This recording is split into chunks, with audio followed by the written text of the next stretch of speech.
اعوذ باللہ من الشیطان الرجیم بسم اللہ الرحمن الرحیم رب اشرح لی صدری ویسر لی امری واحلل عقدۃ من لسانی یفقهوا قولی ان اللہ وملائکتہ یصلون علی النبی یا ایھا الذین آمنوا صلوا علیہ وسلموا تسلیما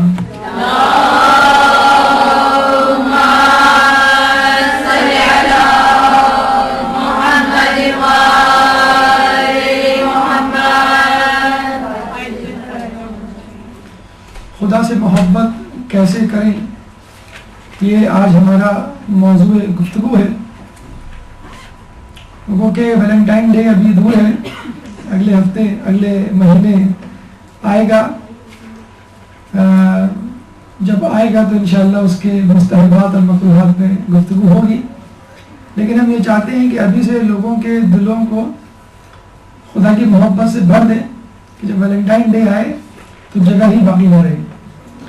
ہم نے اس سے پہلے فتنوں کے حوالے سے گفتگو کی تھی اور یہ حدیث آپ کے سامنے بیان کی تھی کہ عنقریب ایسے فتنے رونما ہوں گے جن میں انسان ایمان کی حالت میں صبح کرے گا اور کفر کی حالت میں شام کرے گا، سوائے اس شخص کے جسے اللہ تعالیٰ نے علم کے ذریعے زندہ رکھا ہوگا۔ اور یہ آپ کو بتلایا گیا تھا کہ بلا شبہ یہ دور فتنوں کا دور ہے کہ جس میں انسان صبح سے شام ہونے کی فکر نہیں کرتا، انتظار نہیں کرتا، بلکہ لمحے بھر میں ایمان سے کفر کی طرف چلا جاتا ہے۔ ٹی وی اور انٹرنیٹ اس کی بہترین مثالیں ہیں۔ اور پھر اس حدیث کے آخری ٹکڑے میں خوشخبری یہ دی گئی کہ وہ شخص اس سے بچا رہے گا، یعنی اس ایمان و کفر کی جنگ میں، کہ جس کو اللہ نے علم دے رکھا ہوگا، یعنی وہ علم نہیں جو وہ حاصل کرتا ہوگا، چاہے وہ کالج یونیورسٹی کا ہو، چاہے وہ مدرسے کا ہو، بلکہ وہ علم جو اللہ تعالیٰ نے خاص الخاص اس کو عطا کیا ہوگا۔ اور آپ کو معلوم ہے کہ جب اللہ کسی کی بھلائی کا ارادہ چاہتا ہے تو اسے علم دین دے دیتا ہے۔ تو علم ایک نور ہے، علم ان لوگوں کو ملتا ہے جو ہدایت کی طلبگار ہوتے ہیں، اور جن کو علم ملتا ہے وہ ہدایت پر آ جاتے ہیں، ہدایت یافتہ ہوتے ہیں۔ اگر علم ہے ہدایت نہیں تو علم بیکار ہے، اور ہدایت اگر مل گئی تو یقیناً اس شخص کے پاس علم موجود ہے۔ اگر آپ سے یہ کہا جائے کہ آپ موجودہ دور کے فتنوں سے بچیں تو انسان سوال پوچھتا ہے کہ کس کس فتنے سے بچیں۔ یہاں تو تسبیح کے دانوں کی طرح ایک کے بعد ایک فتنے جو ہیں وہ ٹوٹتے چلے جا رہے ہیں اور بکھرتے چلے جا رہے ہیں، تو کس کس فتنے کو سنبھالے، کس فتنوں سے اپنے آپ کو بچائے۔ تو اگر ایک اصطلاح، ایک ٹرم جو ہے وہ یوز کرنی پڑ جائے اور آپ سے یہ کہا جائے کہ دا موسٹ امپورٹنٹ فتنہ از دس، اس سے بس بچ جائیں آپ، باقی تمام فتنوں کی خیر ہے، اس کی کوئی ایسی اہمیت نہیں، تو بلا شبہ سب کے زبان پر ایک ہی لفظ آئے گا، ایک ہی فتنہ آئے گا، اور وہ ہے مادیت پرستی، جو اس وقت دنیا کا سب سے بڑا فتنہ ہے۔ مغربی دنیا اس وقت آکٹوپس کی طرح اس کی لپیٹ میں ہے، اور مشرقی دنیا، اسلامی دنیا بھی اس کے گرد و غبار اور اس کی دھول مٹی سے بہرحال میلی اور کثیف ہو چکی ہے۔ مادیت پرستی کیا ہے؟ دو الفاظوں میں مادے سے محبت، مال سے محبت، دنیا سے محبت، پیسوں سے محبت۔ لیکن کیا اس محبت کو اپنانے سے انسان مادیت پرستی میں مبتلا ہو جاتا ہے؟ جی نہیں۔ مولا کا قول ہے کہ دنیا میں اس طرح رہو کہ جس طرح کشتی پانی میں، جب تک کشتی پانی کے اوپر رہتی ہے انسان محفوظ رہتا ہے، کشتی محفوظ رہتی ہے، اور جب پانی کشتی میں آ جاتا ہے تو وہ کشتی ڈوب جاتی ہے۔ تو مادے کی محبت، دنیا کی محبت، لوگوں کی محبت بری چیز نہیں، لیکن جب یہ محبتیں اللہ کی محبت پر غالب آ جائیں اور آپ کے فرائض اور واجبات کی انجام دہی میں رکاوٹ بنے، تب ہم کہیں گے کہ یہ اب مادہ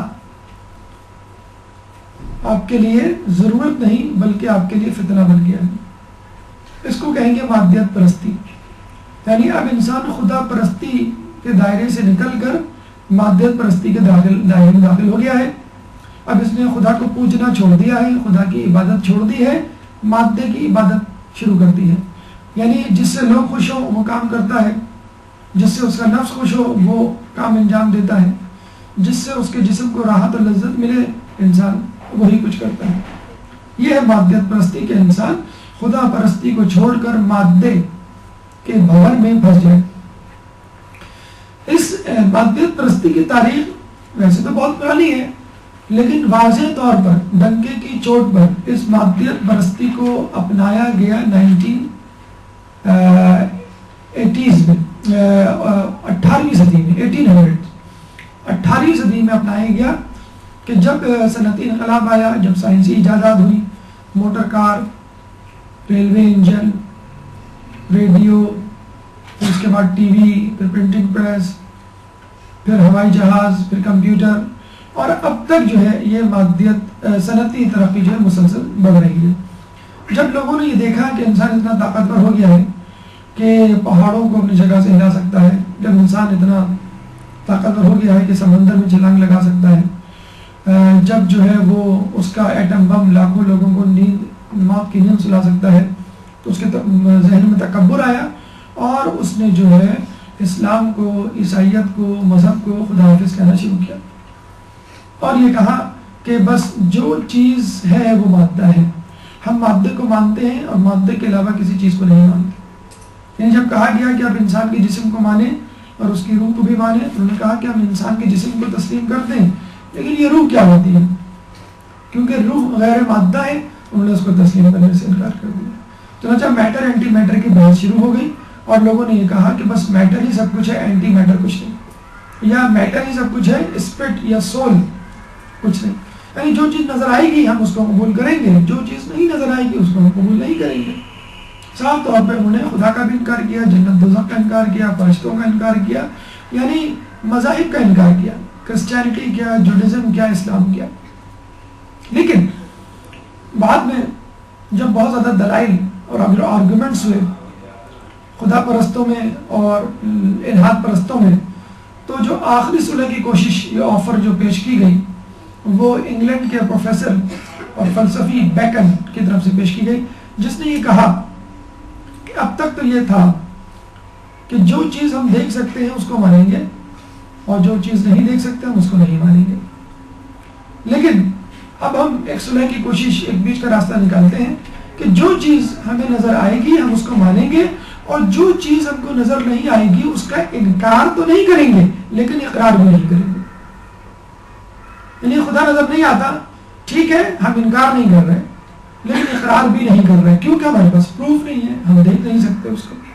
فرشتوں کا بھی یہ حال، جنت دوزخ کا بھی یہ حال، تمام چیزوں کا۔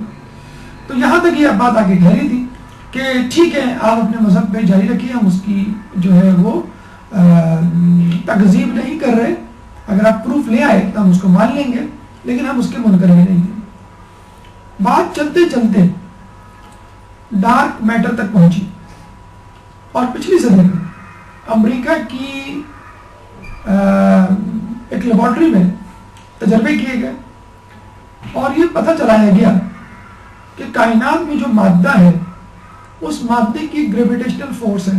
یہ تو نیوٹن نے پہلے سے ایجاد کر لی تھی، دریافت کر لی تھی، گریویٹیشنل فورس یا کشش ثقل۔ جب بھی کوئی مادہ ہوگا، موجود ہوگا، اس کی کشش ثقل ہوگی۔ جیسے ایک شخص ہوتا ہے اس کی ایک اپنی کشش ہوتی ہے، اس طرح ایک مادہ اس کی کشش ہے۔ تو اگر دو مادے ہیں تو یہ دونوں مادے اپنے آپ کو یعنی ایک دوسرے کو کھینچیں گے، دیٹ از گریویٹیشنل فورس یا تجاذبی قوت یا کشش ثقل۔ سائنسدانوں نے جب کیلکولیٹ کیا تو ان کی حیرت کی انتہا نہیں رہی۔ انہوں نے یہ دیکھا کہ کائنات میں جتنا مادہ موجود ہے اس سے زیادہ کی کشش ثقل موجود ہے۔ حالانکہ ہونا تو یہی چاہیے کہ فرض کر لیجئے اگر 1 کلو کا مادہ موجود ہے تو 1 کلو کی کشش ثقل ہو۔ انہوں نے یہ دیکھا 1 کلو نہیں بلکہ 2 کلو، 3 کلو، 4 کلو، 10 ٹائمز 20 ٹائمز 40 ٹائمز اس کی کشش ثقل موجود ہے۔ پہلے پتہ چلا کہ بھئی یہ کشش ثقل 25% زیادہ ہے دین ایکسپیکٹڈ، انہوں نے کہا 50%۔ بعد میں پتہ چلا کہ بھائی 95% گریویٹیشنل فورس کشش ثقل جو ہے وہ ان مادوں کی ہے جو دنیا میں ہے ہی نہیں۔ صرف 5% مادہ جو دنیا میں موجود ہے اس کی کشش ثقل ہمارے پاس ہے، اس کے علاوہ جو 95% کشش ثقل ہے وہ کہاں سے پیدا ہو رہی ہے، وہ کون پرووائڈ کر رہا ہے، اس کا ہمیں کچھ نہیں پتا۔ پھر سائنسدانوں نے اس تجربے کو بارہا انجام دیا اور آخر میں اس نتیجے پر پہنچے کہ جو اضافی کشش ثقل ہے وہ اس مادے کی ہے جو موجود تو ہے لیکن نظر نہیں آ رہا۔ جو 95%، دیکھیں پہلے تو 20، 25، 30، 50، 75، اب جو لیٹسٹ کیلکولیشن ہے کہ 95% of the gravitational force is for that material, that matter that is invisible. آپ فیس بک پہ ہوتے ہیں نا، انویزیبل ہو جاتے ہیں، اسکائپ پہ ہوتے ہیں، انویزیبل ہو جاتے ہیں، تاکہ لوگوں کو پتہ نہ چلے کہ آپ اسکائپ یوز کر رہے ہیں، ورنہ بہت سارے لوگ شہد کی چھت مکھیوں کی طرح لیں گے، آپ کا ٹائم ڈسٹرب کریں گے، تو آپ انویزیبل ہو جاتے ہیں۔ تو اس کا مطلب کیا ہوا؟ 95% of the matter in the universe is invisible, کیونکہ 95% آف گریویٹیشن فورس ہمارے پاس ہے، اس کا سورس نہیں مل رہا ہم کو، کہاں سے آئی، کہاں سے یہ کشش ہے آ رہی ہے۔ جیسے ایک میگنیٹ ہے، وہ لوہے کو کھینچ رہا ہے، ایک دم سے ہم دیکھتے ہیں کہ کشش ثقل اس کی میگنیٹک پاور میں اضافہ ہو جاتا ہے، میگنیٹ ایک ہی ہے، اس کا مطلب دوسرا میگنیٹ بھی موجود ہے۔ تو سائنسدان اس نتیجے پر پہنچے کہ 95% of the gravitational force that is present in the universe is because of the matter which is invisible، اور انہوں نے اس انویزیبل میٹر کا نام رکھا dark matter, invisible matter, unseen matter. اور یہ ریسرچ پہ اتنی امپورٹنٹ بن گئی کہ امریکہ میں ایک اسٹیٹ ہے South Dakota, 5th extensive largest state of the United States، South Dakota. وہاں پہ امریکہ کی سب سے بڑی سونے کی کان تھی، سینفورڈ مائن آف گولڈ۔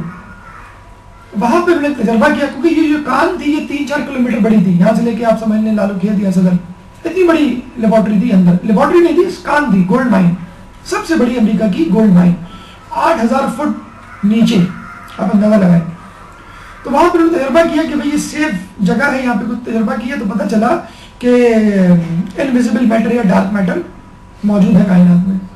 تو انہوں نے گولڈ نکالنا چھوڑ دیا اور اس کو لیبارٹری میں تبدیل کر دیا اور کہا کہ یہاں پہ ہم ڈارک میٹر پہ ریسرچ کریں گے۔ تو آپ نے دیکھا علم کے دیوانے ایسے ہوتے ہیں، سونا چھوڑ دیا۔ ہم ہوتے تو کبھی گولڈ مائن کو بند نہیں کرتے، ہمارے یہاں تو گھوسٹ اسکول ہے جہاں پہ جو اسکول بند کر کے بھینسیں باندھی جاتی ہیں، گھوسٹ ہاسپٹل ہے جو بند کر کے جہاں پہ ڈاکٹروں کا راج ہوتا ہے۔ تو یہاں پہ یہ کچھ ہونے لگا، انہوں نے ہمارا ریسرچ شروع کر دی اور ریسرچ اتنی بڑی کہ ڈارک میٹر بڑھتے بڑھتے 20، 25، 50، 75%، 95%، اب اس نتیجے پہ پہنچے ہیں کہ 95% میٹر انویزیبل ہے، ہمیں نظر نہیں آتا، وہ ہمارے پاس ہمارے کمرے میں موجود ہے لیکن ہم نہیں دیکھ سکتے۔ ارے تو بھائی ہم بھی تو یہی کہہ رہے تھے، خدا ہے نظر نہیں آتا، جنت ہے نظر نہیں آتی، دوزخ ہے نظر نہیں آتی، فرشتے ہیں نظر نہیں آتے، جن ہیں نظر نہیں آتے، امام زمانہ ہیں۔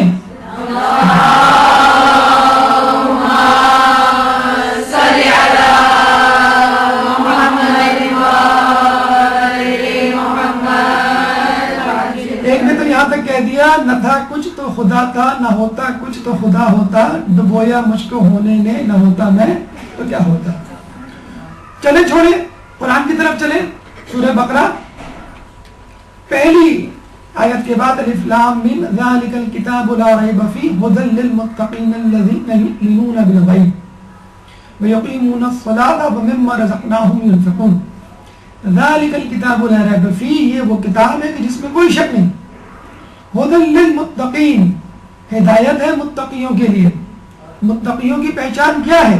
یؤمنون بالغیب، جو غیب پر ایمان لاتے ہیں، ویقیمون الصلاۃ، اور نماز قائم کرتے ہیں، وَمِمَّا رَزَقْنَاهُمْ يُنْفِقُونَ، اور ہم نے جو رزق دیا ہے اس میں سے خرچ کرتے ہیں۔ دیکھیں مومن کی پہچان ہونی چاہیے تھی نماز سب سے پہلے، نہیں۔ مومن کی پہچان ہونی چاہیے سب سے پہلے انفاق فی سبیل اللہ، نہیں۔ مومن کی پہچان اللہ نے کیا بتلائی سب سے پہلے؟ یؤمنون بالغیب، جو غیب پر ایمان رکھتا ہے. تو ہمارے یہاں اسی لیے اصول دین کی زیادہ اہمیت ہے، غیب پر ایمان کی زیادہ اہمیت ہے. خدا، توحید پہلا اصول دین ہے، وہ غیبت میں ہے. نبی موجود نہیں، وہ غیبت میں ہے. عدل موجود ہوتا ہے، سمجھ نہیں آتا. امام موجود ہے، نظر نہیں آتا. قیامت ہوگی، ابھی فی الحال موجود نہیں، ابھی نظر نہیں آ رہی. تو آپ نے دیکھا پانچوں کے پانچ اصول دین آنکھوں سے اوجھل ہے اور ہمیں ایمان لانا ہے. اور یہی مومن کی نشانی ہے سب سے پہلی، کہ وہ غیب پر ایمان لاتا ہے. تو مادیت پرستی کیا ہے؟ وہ انہی غیبی چیزوں کی منکر ہے. جو چیزیں نظر نہیں آتی ان کو وہ قبول نہیں کرتی، جبکہ ہم کہتے ہیں قبول کرنا چاہیے. اب سائنس قبول کروا رہی ہے اس کا کان پکڑ کے کہ تم جو ہے وہ جو غیبت میں چیزیں ہیں ان کو قبول کر لو. اچھا، مادیت پرستی اس حوالے سے بھی امپورٹنٹ ہے کہ آگے چل کر یہی مادہ پرست امام کے لشکر کے دشمن بنیں گے. کیوں؟ کہ امام کا لشکر خدا پرستی، روحانیت کی دعوت دے گا، اور مادیت پرستی والے خدا کے منکر ہیں. تو یہ ایک معرکہ ہوگا امام کے سپاہیوں کے درمیان اور دجال کے سپاہیوں کے درمیان، اور اس کے ساتھ سفیانی کا لشکر ہوگا جو کہ اسلام کے لبادے میں ہوگا. تو یہاں عیسائیت کہیں نظر نہیں آتی، یہودیت کہیں نظر نہیں آتی، ہندوازم کہیں نظر نہیں آ رہا. تو یا تو الہاد پرستی، مادیت پرستی کے خلاف جنگ ہوگی امام کی، یا پھر سفیانی کے خلاف. اور لوگ ان دونوں ہی سے دھوکہ کھائے ہوئے ہیں. کچھ لوگوں نے مادیت پرستی کو اپنایا ہوا ہے اور بڑے مزے سے یہ کہتے ہیں کہ جب امام آئیں گے ہم امام کا ساتھ دیں گے. کیسے ساتھ دیں گے؟ ابھی تو آپ نے اپنا سارا وزن مادیت پرستی میں ڈالا ہوا ہے. آپ مادے کے پیچھے بھاگ رہے ہیں، آپ دنیا کے پیچھے بھاگ رہے ہیں. ابھی تو آپ نے بظاہر شکل و صورت رکھنے والے لوگوں کو مسلمان، مومن اور اپنا امیر سمجھ رکھا ہے. تو آپ امام کو اپنا رہبر اور اپنا رہنما کیسے سمجھیں گے؟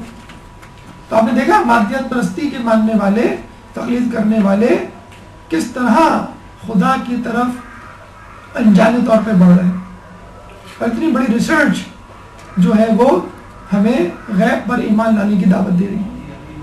اور مادیت پرستی کس طرح آہستہ آہستہ دجال کے لیے ایک گراؤنڈ تیار کر رہی ہے. اب ہمیں جیسے کہ ہم نے کہا کہ مادیت پرستی کے فتنے سے بچنا ہے، تو مادیت پرستی کا فتنہ کس طرح ختم ہوگا؟ اپنی ضد سے. روایتوں میں آیا ہے کہ مرض کا علاج اس کی ضد سے کرو. ڈاکٹر انفیکشن ہو جاتا کیا دیتا ہے؟ Antibiotic. وائرل انفیکشن ہو اینٹی وائرل. سردی لگ جائے گرم چیز، گرمی لگ جائے تو ٹھنڈی چیز. ٹھیک ہے، اس طرح علاج ہوتا ہے. تو روحانیت کا، مادیت پرستی کا علاج، مادیت پرستی کی ضد روحانیت ہے. آپ کو اس روحانیت میں اضافہ کرنا ہے. روحانیت کہاں سے پیدا ہوگی؟ روح سے پیدا ہوگی. مادیت پرستی مادے سے پیدا ہوتی ہے، یعنی آپ کا جسم آپ کو مادیت پرستی کی دعوت دیتا ہے. مادیت پرستی سے آپ کے جسم کو لذت، راحت اور خوشی محسوس ہوتی ہے، اور آپ کی روح کو تکلیف ہوتی ہے، لیکن آپ اس روح کی تکلیف کی فکر نہیں کرتے. اس کو سوتیلا سمجھتے ہیں، اس کو اجنبی سمجھتے ہیں، اس کو اپنا دشمن سمجھتے ہیں. چنانچہ اس مادیت پرستی کا علاج کرنا ہے تو روحانیت کو اجاگر کرنا ہوگا، اس کی نشو و نما، اس کی ترقی میں آپ کو حصہ لینا ہوگا، اور روحانیت کی ترقی کے لیے اپنی روح کو مضبوط کرنا ہوگا. اور سب کو معلوم ہے کہ انسان دو چیزوں کا مرکب ہے، ایک جسم، ایک روح.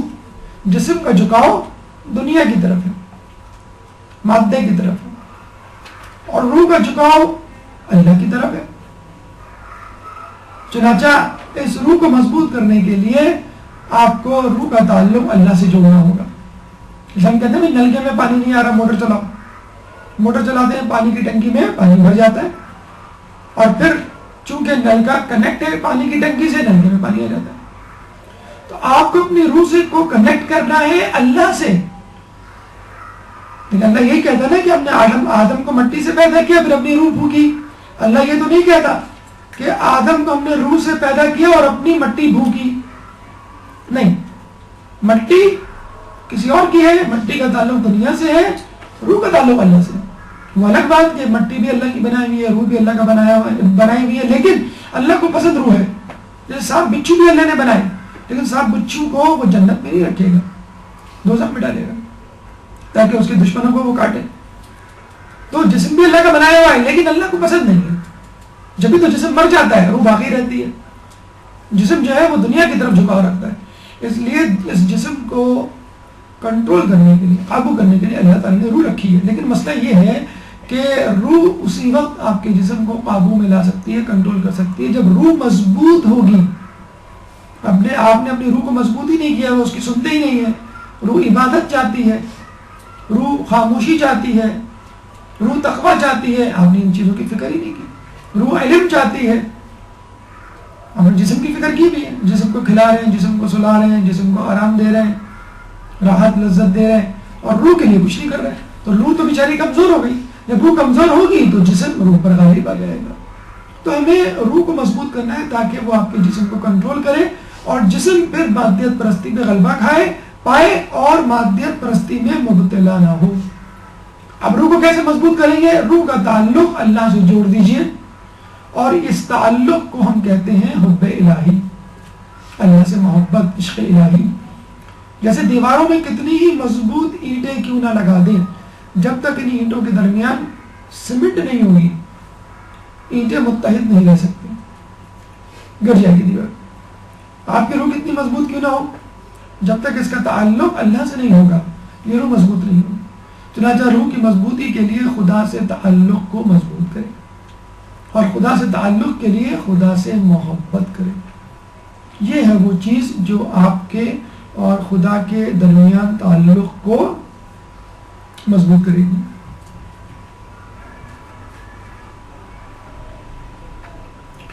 خدا سے محبت کیسے کریں، یہ ہمارا عنوان ہے. لیکن اس سے پہلے یہ دیکھیں کہ خود محبت کی کیا اہمیت ہے ہمارے دین میں.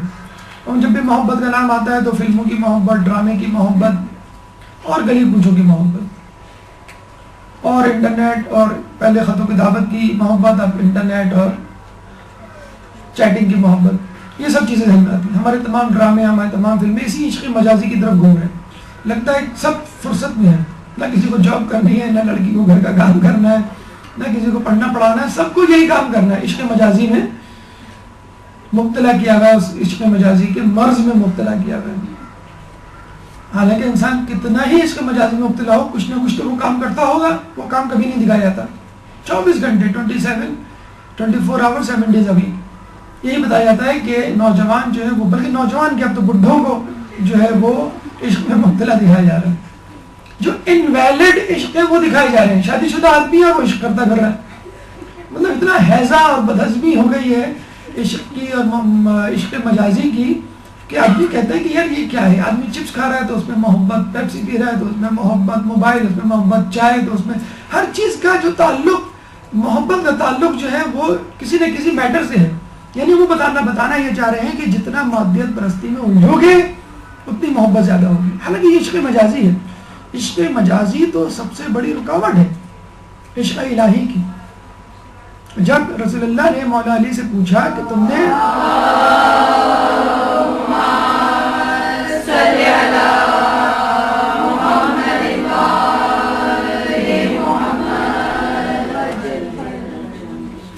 فاطمہ کو کیسا پایا تو آپ نے کہا کہ خدا کی اطاعت میں معاون.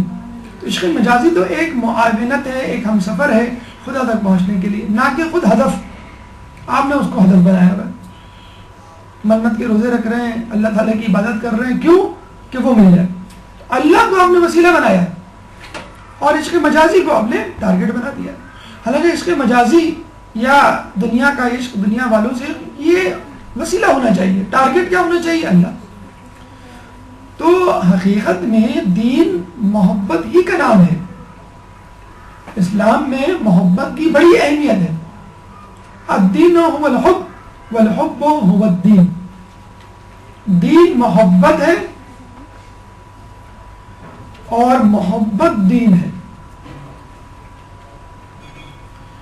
دین محبت ہے اور محبت دین ہے، یعنی اس کے علاوہ دین ہے ہی نہیں کچھ.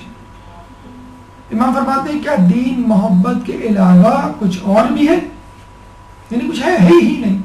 ہم جو کچھ کرتے ہیں وہ محبت میں کر رہے ہوتے ہیں. کس کی؟ اللہ کی محبت میں. اگر کسی سے دشمنی بھی کر رہے ہیں تو وہ بھی اللہ کی محبت میں. کیا ایمان و حب اور بغض کے علاوہ کسی اور چیز کا نام ہے؟ کیا ایمان حب اور بغض کے علاوہ کسی اور چیز کا نام ہے؟ حب یعنی اللہ تعالیٰ کی محبت، اور بغض یعنی اللہ کے دشمنوں سے نفرت، اللہ کے دوستوں سے محبت اور اللہ کے دشمنوں سے بغض، دشمنی، تولا تبرہ، نیک لوگوں سے محبت اور برے لوگوں سے نفرت. اور پھر یہ بھی کہا گیا الحب افضل من الخوف. میں اکثر لوگ کہتے ہیں خدا سے محبت تو کرنا چاہیے لیکن اس کے ساتھ ساتھ اس کا خوف بھی ہونا چاہیے. اصل میں یہ خوف جن بھوتوں والا خوف نہیں ہے، نہ ہونا چاہیے. یہ ظالم جابر حکمران والا خوف نہیں ہے، نہ ہونا چاہیے. نہ کسی آسیب زدہ گھر کا خوف ہے، نہ ہونا چاہیے. بلکہ انسان کو جب جس سے کسی سے محبت ہوتی ہے تو اس کے چھن جانے کا خوف ہوتا ہے. بس یہ وہی خوف الہی، یہ وہی خوف ہے. جب اللہ سے محبت ہوگی تو اس کی ناراضگی کا بھی خوف ہوگا. جب اللہ سے قریب ہوگا تو اللہ کے دور ہونے کا بھی خوف رہے گا. اللہ آپ سے خوش ہے تو اللہ کی ناراضگی کا بھی خوف ہوگا. اللہ کی سزا سے خوف نہیں ہونا چاہیے، اللہ کی محبت کو چھن جانے کا خوف ہونا چاہیے. اسی لیے کہا گیا ہے کہ محبت افضل ہے خوف سے، کیونکہ خوف محبت ہی کا پرتو ہے. اگر خوف محبت ہوگی تو خوف ہوگا، محبت نہیں ہوگی تو خوف نہیں. اور حقیقت ہے خدا کی محبت ہی کافی ہے، اسی میں اس کا ڈر اور خوف بھی چھپا ہوا ہے. خدا کی محبت ہی میں ہر محبت شامل ہے، دین اور دنیا تمام کی. ماذا وجد من فقدک وما الذی فقد من وجدک. کہ اس نے کیا پایا جس نے تجھے کھو دیا، اور اس نے کیا کھویا جس نے تجھے پا لیا. یعنی اللہ مل گیا تو سب کچھ مل گیا، اللہ کھو گیا تو سب کچھ ہو گیا. کہتے نا کہ بھئی اللہ سے ہم کیا مانگے، دنیا مانگے کہ آخرت مانگے. دنیا میں کیا کیا چیزیں مانگیں، پیسہ مانگے، مال و دولت مانگے، جاگیر مانگے، صحت مانگے، عافیت مانگے. تو کہا ہی جاتا ہے کہ اللہ سے اللہ کو مانگ لو، اللہ سے آپ اللہ کو مانگ لیں. پھر اللہ جس جس چیز میں تصرف کرے گا آپ اس چیز میں تصرف کریں گے. اللہ جس چیز کو چاہے گا آپ بھی اس چیز کو چاہیں گے، آپ جس چیز کو چاہیں گے اللہ بھی اس چیز کو چاہیں گے. تو اللہ کی محبت ہی کافی ہوگی، پھر آپ کو دوسرے لوگوں کی محبت کے چکر میں پڑنے کی ضرورت نہیں ہے. اور یہ اللہ کی محبت ہے جو ہمارے ائمہ نے ہم کو سکھائی، جو ان کی دعاؤں میں منقول ہے. کہتے ہیں کہ جب کسی نے سعودی عرب کے رہنے والے ایک شیعہ سے پوچھا کہ وہاں کیا حال ہے، تو اس نے بتایا کہ وہاں دھڑا دھڑ لوگ شیعہ ہو رہے، کنورٹ ہو رہے. پھر کب کی بات ہے؟ جب یہ عراق میں صدام حسین کی حکومت ختم ہوئی تھی، جب وہاں چینلز بنے تھے، الفرات اور یہ کربلا ٹی وی وغیرہ. اس نے کہا کس طرح لوگ شیعہ ہو رہے ہیں.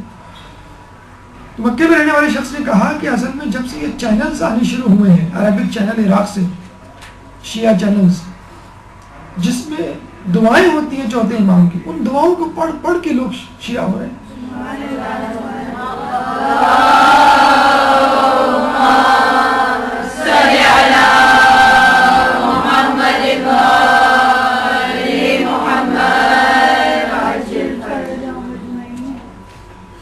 یعنی وہ کیسی زبان مقدس ہوگی جس سے اتنے پاک و پاک کلمات نکل رہے ہیں.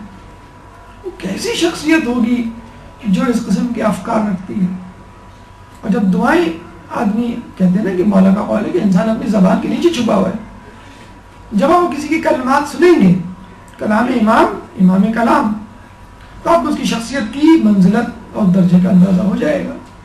چنانچہ اب لوگوں کو شیعہ علی کے ائمہ کی قدر و منزلت کا اضافہ اندازہ ہو گیا جب ان کی دعائیں ان تک پہنچی، جب ان کے کلمات ان تک پہنچی، جب ان کی نصیحتیں، مشورے، احادیث، روایات ان تک پہنچی۔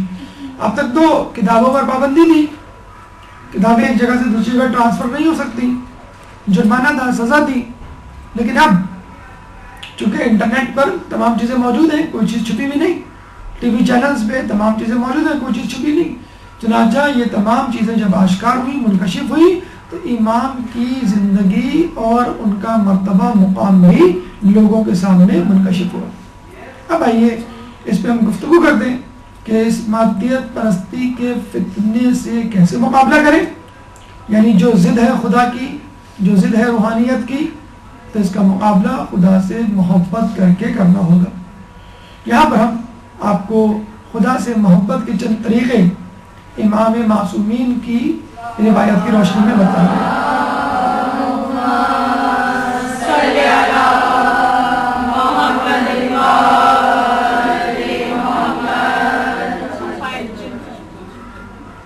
سب سے پہلے تو علم کی طلب پیدا کیجیے، اور یہ بات ہم نے پچھلے درس میں آپ کو بتلائی تھی۔ علم تو ایک نور ہے، اللہ جس سے بھلائی کا ارادہ چاہتا ہے اس کے دل میں ڈال دیتا ہے۔ تو اگر آپ کو علم مل رہا ہے تو اس کا مطلب ہے اللہ آپ سے بھلائی چاہتا ہے، علم نہیں مل رہا تو اس کا مطلب ہے اللہ آپ سے بھلائی نہیں چاہتا۔ جب خدا کسی بندے کو دوست رکھنا چاہتا ہے تو اس کے دل میں علم کی طلب ڈال دیتا ہے۔ اب تک تو ہم نے بھلائی سنا تھا، اب دوستی بھی سن لیجیے، یاری بھی سن لیجیے، محبت اور عشق بھی سن لیجیے۔ اس کا مطلب کیا ہوا؟ اگر کسی کو اللہ نے علم کی توفیق دی ہے، اس کا مطلب کیا ہوا کہ اللہ اس کو چاہتا ہے، اللہ اس سے محبت کرتا ہے۔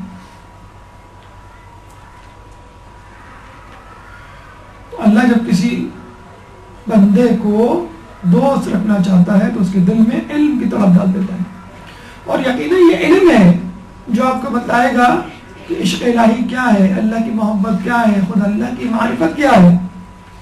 مولا فرماتے ہیں کہ اگر میں بچپن میں مر جاتا اور جنت میں چلا جاتا تو مجھے اتنی خوشی نہ ہوتی جتنا اللہ کی معرفت حاصل کر کے ہوئی۔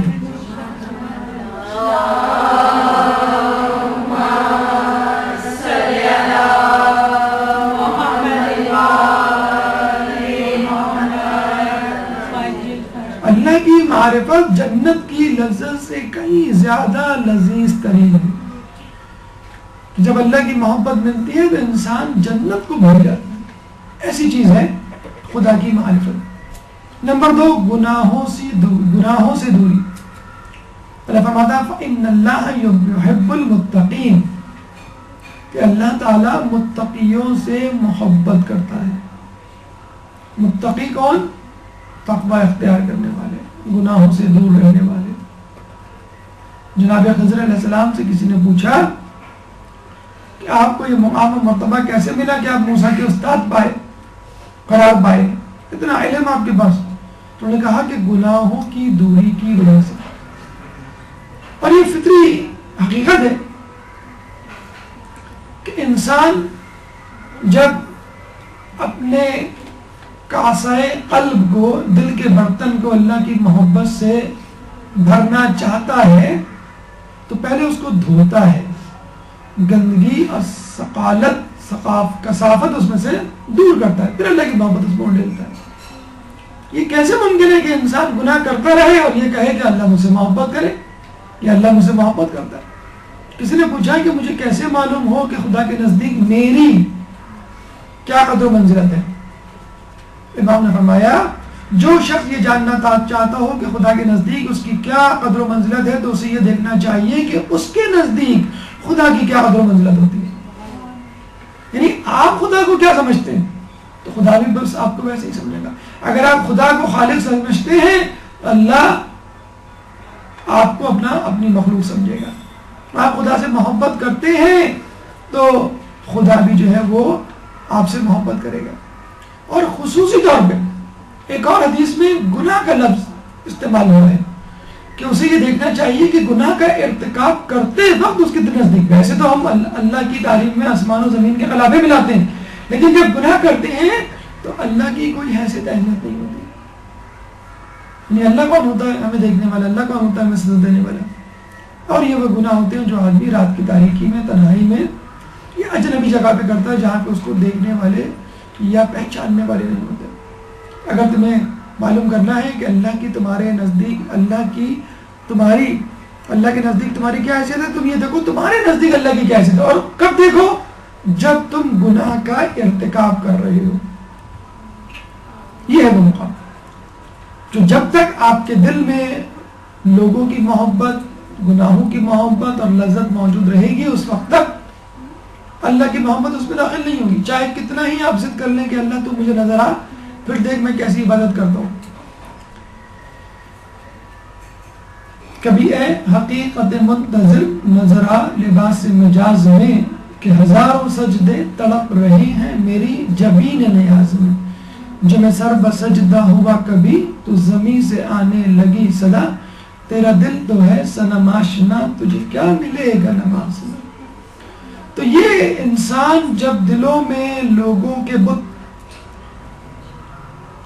مال کے بت، اولاد کے بت، اپنی خواہشات کے بت سجا کے رکھے گا، تو اس دل میں پھر خدا کیسے داخل ہوگا؟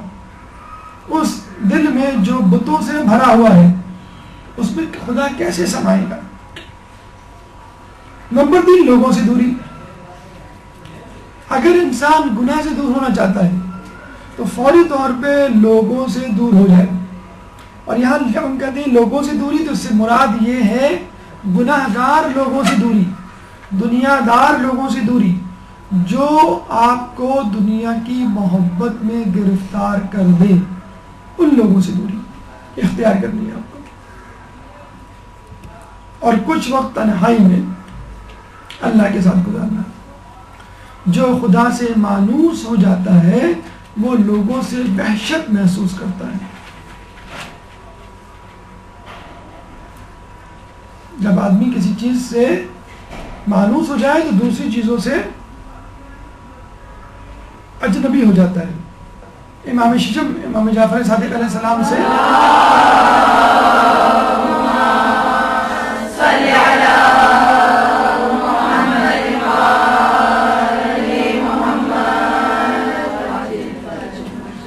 کسی نے کہا کہ میں چاہتا ہوں کہ اپنے خاندان والوں کو چھوڑ دوں. امام نے پوچھا کیوں؟ تو اس نے کہا کہ میرے خاندان میں بہت احمق لوگ پیدا ہو گئے، ان کی کثرت ہو گئی ہے. اور آج کل آپ دیکھیے ماحول کچھ ایسا ہی ہے. جو دیندار لوگ ہیں، جو علم دوست لوگ ہیں، جب کسی محفل میں جاتے ہیں اپنے آپ کو اجنبی محسوس کرتے ہیں. لوگ فیشن کی باتیں کر رہے ہیں، کپڑوں کی باتیں کر رہے ہیں، پراپرٹیز کی بات کر رہے ہیں، بزنس کی باتیں کر رہے ہیں، کھانے پینے کی باتیں کر رہے ہیں، ڈراموں فلموں کی باتیں کر رہے ہیں. اور آپ کو ایک الجھن ہو رہی ہوتی ہے، پریشانی ہو رہی ہوتی ہے، بس میں یہاں سے بھاگوں، یہاں سے چلوں. تو یہ حقیقت ہے کہ جب دین میں، دینداری میں، عبادت میں، اللہ میں دل لگ جائے تو انسان دنیا سے دل کھو دیتا ہے، دل اچاٹ ہو جاتا ہے. جو خدا سے مانوس ہو جاتا ہے وہ لوگوں سے وحشت محسوس کرتا ہے. تو اس کے لیے طریقہ کیا ہے کہ آپ لوگوں کی محفلیں کم کر دیں. اگر محفل میں جائیں تو بہت زیادہ نہ بیٹھیں، سب سے آخر میں جائیں، سب سے پہلے اٹھ جائیں. لوگ سب سے پہلے جاتے ہیں، سب سے آخر میں اٹھتے ہیں. سب سے آخر میں جائیں اور سب سے پہلے اٹھ جائیں. ضرورتاً جائیں، واجباً ٹھہریں اور فوراً اٹھ کے آ جائیں. ورنہ دنیا سب سے بڑی جادوگر ہے. دنیا سب سے بڑی جادوگر ہے. اگر آپ ایک مرتبہ اس کے جادو میں آ گئے تو وہ ایک ایسا منتر پڑے گی کہ آپ کو پتہ بھی نہیں چلے گا کہ میں دنیا کی سحرکاری میں آ گیا ہوں یا اس کی کرشمہ سازی کا شکار ہو گیا ہوں. تو آپ کو وحشت ہونے لگے گی عام لوگوں سے، عام لوگوں کی گفتگو سے. آپ تنہائی میں چلے جائیں گے اور اپنا وقت زیادہ تر تنہائی میں گزاریں گے. اور بذا اوقات ایسا بھی ہوگا کہ خود گھر والے بھی آپ کو غیر مانوس سے لگیں گے. اور یہ بھی ایک شرط ہے اللہ سے محبت کی. جب موسیٰ علیہ السلام نے کوہ طور پہ اللہ سے یہ کہا کہ میں تجھ سے سب سے زیادہ محبت کرتا ہوں، تو ہاتھ غیبی سے آواز آئی موسیٰ اپنے جوتے اتار دو. یعنی اپنے اہل و عیال کی محبت بھی اپنے دل سے نکال دو، تب کہیں جا کر تم اللہ سے محبت کر پاؤ گے. یہ حضرت موسیٰ کی محبت کا دعویٰ تھا اور اللہ کا جسے کہتے ہیں کہ ایک تقاضا تھا کہ اگر میری محبت چاہتے ہو تو اپنے گھر والوں کی محبت بھی دنیا سے ابغضوا الدنیا یحببکم اللہ، دنیا سے بغض اختیار کرو اللہ تم سے محبت کرے گا. دنیا پرستی، دنیا داری اور دنیا سے بغض اختیار کرو اللہ تم سے محبت کرے گا.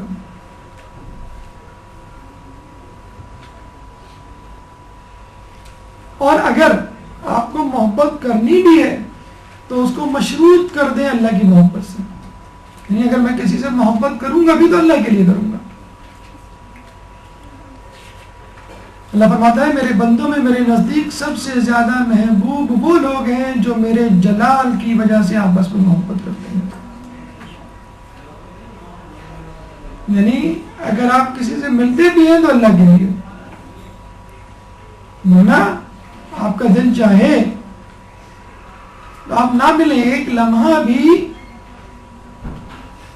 لوگوں کو نہ دیں، فقط اور فقط اللہ کی عبادت کریں. کہتے ہیں کہ جو لوگ دنیا میں فقط اللہ کے لیے ایک دوسرے سے محبت کرتے ہیں ان کو اللہ قیامت میں بہت بڑا اجر دے گا اور ان کی حیات، ان کی شکل نہایت نورانی ہوگی. بروز قیامت نور کے ممبروں پر ہوں گے جن کے اجسام اور ممبروں کا نور ہر چیز کو روشن کر دے گا، یہاں تک کہ وہ نور سے ہی پہچانے جائیں گے، یعنی نور والے کہلائیں گے. ان کے جسموں سے نکلنے والا نور اور ان کے ممبروں سے نکلنے والا نور. اچھا کچھ لوگ سمجھتے ہیں کہ شاید ہم لوگوں سے کٹ جائیں گے تو لوگ ہمارے پاس نہیں آئیں گے، ہم تنہا رہ جائیں گے. نہیں، ایسا نہیں، الٹا لوگ آپ کے پاس آئیں گے اور ایسے ایسے لوگ آپ کے پاس آئیں گے کہ جو معاشرے میں بہت زیادہ بلند بالا مقام رکھتے ہیں. کہتے ہیں حضرت شعیب علیہ السلام اتنے زیادہ اللہ کی یاد میں روئے کہ ان کی بینائی زائل ہو گئی، پھر دوبارہ روئے، اللہ نے بینائی لوٹا دی، پھر دوبارہ روئے، اتنا روئے کہ دوبارہ بینائی زائل ہو گئی، پھر اللہ نے بینائی کو لوٹا دیا، پھر دوبارہ روئے، اتنا روئے کہ پھر دوبارہ تیسری مرتبہ بینائی زائل ہو گئی. تو اللہ نے کہا اے شعیب اگر تم جنت کی لالچ میں رو رہے ہو تو ہم نے تمہیں جنت مباح کر دی، اور اگر تم جہنم کے خوف سے رو رہے ہو تو ہم نے تمہیں جہنم سے آزادی دے دی. شعیب علیہ السلام نے فرمایا کہ نہ تو میں جنت کی لالچ میں رو رہا ہوں نہ جہنم کے خوف سے، بلکہ میرا گریہ فقط اور فقط تیری محبت کے لیے ہے. میں جب تک تجھے نہ دیکھ لوں چین سے نہیں بیٹھوں گا. چنانچہ اللہ تعالیٰ نے ان کی خدمت کے لیے ایک نبی حضرت موسیٰ علیہ السلام کو مامور کیا جس نے 10 سال تک ان کی غلامی اختیار کی، ان کی خدمت گزاری کی. 10 سال تک موسیٰ علیہ السلام جیسے پیغمبر نے. اور موسیٰ علیہ السلام نے جو خدمت گزاری اختیار کی اس کا بھی ان کو فائدہ ہوا. ایک تو جو مصر سے وہ فرار ہوئے تھے بادشاہ کے خوف سے، ان کو 10 سال تک پناہ مل گئی، وہاں کے لوگ اس واقعے کو بھول گئے، اور یہاں پر جب آئے تو شعیب علیہ السلام سے ملاقات سے پہلے ان کی 2 لڑکیوں سے ملاقات ہوئی. اور موسیٰ علیہ السلام کا بھی رتبہ دیکھ لیجیے، ان کا رتبہ کیسے بڑھا اللہ کے نزدیک. دیکھا کہ وہ پانی بھرنے آئی ہیں اور لوگ ان کو جگہ نہیں دے رہے، خواتین تھی، مرد جو ہے وہاں پہ ان سے پانی بھر رہے تھے. انہوں نے کہا لائے میں آپ کا پانی بھر دوں. انہوں نے پانی بھرا اور کہیں گے چلے میں آپ کو گھر تک چھوڑ دوں. تو انہوں نے کہا کہ چلیں ٹھیک ہے ہم آگے چل رہے ہیں، آپ پیچھے پیچھے ہمارے آتے رہیں تاکہ آپ کو رستہ معلوم ہو جائے. جب وہ شعیب علیہ السلام کی بیٹیاں آگے جا رہی تھی تو موسیٰ علیہ السلام نے کہا کہ یہ مناسب نہیں کہ میں آپ کو دیکھوں اور آپ کو دیکھ کر آگے بڑھوں. یعنی ان کی پشت بھی دیکھنا گوارا نہیں تھی، اور یہ کہا کہ میں آگے چلتا ہوں آپ پیچھے چلیں. انہوں نے کہا کہ بھئی یہ کیسے ممکن ہے، پھر آپ کو کیسے پتہ چلے گا ہمارا گھر کدھر ہے، کون راستہ بتائے گا آپ کو. تو موسیٰ علیہ السلام نے کہا کہ جہاں پر مڑنا ہو وہاں پہ پتھر پھینک دیے گا. یعنی آگے جانا تھا تو آگے پتھر پھینک دیا، سیدھے ہاتھ پہ مڑنا تھا. اب آپ اندازہ لگا لیجیے کتنی مشکل سے وہ گھر پہنچے ہوں گے پتھر پھینک پھینک کے. اور جب ان کی بیٹیوں نے حضرت شعیب علیہ السلام اپنے بابا کو موسیٰ علیہ السلام کی اس تقوی کی کہانی سنائی تو وہ مجبور ہو گئے موسیٰ علیہ السلام کو اپنا داماد بنانے پر. تو موسیٰ علیہ السلام کو بھی جو دامادی ملی اور جو پناہ ملی اور ان کی شعیب علیہ السلام کی جسے کہتے ہیں کہ رہنمائی ملی، وہ بھی اس لیے کہ انہوں نے عشق مجازی سے گریز کیا اور اپنی نظریں مسلسل عشق حقیقی پہ رکھی۔ شعیب علیہ السلام کو بھی موسیٰ علیہ السلام کی جو خدمت گزاری کیا جو ہے وہ صلہ ملا، وہ بھی اس لیے کہ انہوں نے خدا کی یاد میں اپنی بینائی کو کھو دیا۔ تو انبیاء ہوں، ائمہ ہوں، اولیاء اللہ ہوں، تمام کے تمام لوگ اگر کوئی مقام اور مرتبہ چاہتے ہیں تو ان کی نگاہ میں فقط عشق الہی ہوتا ہے، عشق مجازی نہیں۔ بلکہ اگر انسان کسی سے دور ہوتا بھی ہے تو وہ بھی اللہ کی محبت میں، اگر کسی سے قریب ہوتا ہے وہ تو اللہ کی محبت سے، لیکن اگر کسی سے دور ہوتا ہے تو بھی وہ اللہ کی وجہ سے، یعنی اللہ کے دشمنوں سے دوری۔ ہمیں خدا کی محبت بہت سے لوگوں کی دشمنی کی وجہ سے حاصل ہوتی ہے۔ دشمنان اہل بیت سے دوری، ان پہ تبرہ، شیطان اس کے حواریوں پہ تبرہ اور ان سے دوری، ان پہ لعنت ملامت، یہ بھی ایک طریقہ ہے۔ آپ اگر باطل سے دور ہوں گے تو یقیناً فطری طور پہ آپ حق سے قریب ہوں گے، اور حق سے قریب ہوں گے تو باطل سے دور ہوں گے۔ خدا کی مخلوق سے قریب ہوں گے تو خالق سے دور ہوں گے، اور مخلوق سے دور ہوں گے تو خالق سے قریب ہوں گے، چاہے جائے کہ خالق خود ہی کیوں نہ کہہ دے کہ تم جو ہے فلاں سے ملاقات کرو۔ پانچویں امام باقر علیہ السلام فرماتے ہیں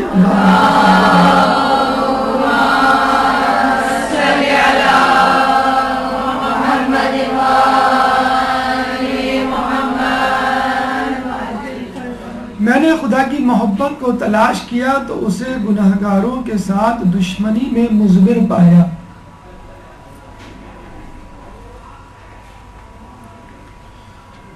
تو اگر دشمنی کرنی ہے تو خدا کے گناہگاروں اور نافرمانوں کے ساتھ دشمنی کیجیے، اگر دوستی کرنی ہے تو خدا کے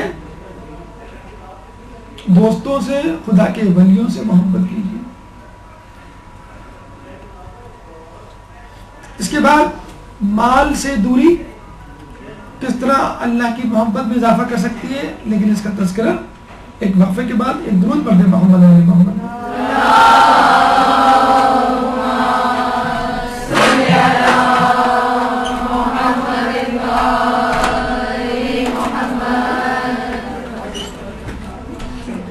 بسم اللہ الرحمن الرحیم۔ فتنوں کے حوالے سے مادیت پرستی کو ہم نے کہا کہ سب سے بڑا فتنہ ہے، اور اس مادیت پرستی کے فتنے سے اس کا علاج، اس کی ضد